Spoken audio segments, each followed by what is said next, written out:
Okay, good day. Introduce yourself. Good morning, ma'am and sir. My name is Precious Kuyawan, 30 years old. I'm a single, no child yet, and my religion is Aglipayan. I am the youngest of the family. I have only 2 brothers, and I'm high school graduate only. Is this your first time working abroad? Yes, ma'am. Okay. And you know how to cook? Yes, ma'am. Why do you want to work in Hong Kong? To help my family, ma'am. You don't have any boyfriend right now? Not yet. Not Okay. And how can you control your homesickness if you were in Hong Kong? I focus on my work, ma'am, and if I have a free time, I will call them.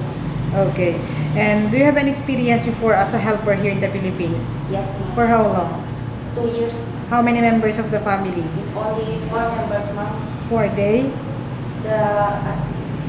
It consists of 1 couple, ma'am, and 2 children. How old the kids? The couple, ma'am, 37 and 35 years old, and the children, ma'am, 7 and 5 years old. So what did you do as a helper in the house? I cleaning the house, ma'am. I'm washing the dishes, and I'm playing with the kids, ma'am.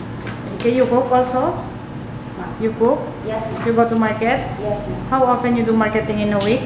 In 2 weeks, every 2 weeks, ma'am. Twice a week? Twice a week. Okay. And are you willing to share job with other helper in case in Hong Kong?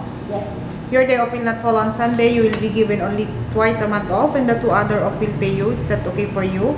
Yes, ma'am. No Sunday will be given to you, only weekdays. No problem with that. Yes, ma'am.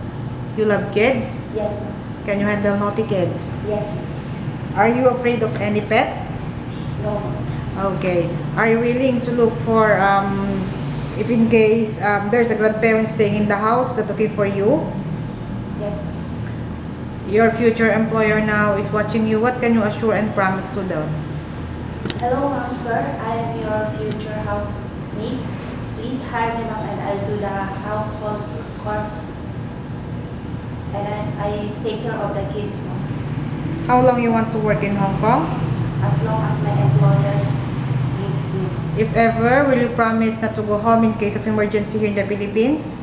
Yes, ma'am. Okay, thank you very much. HL 2155.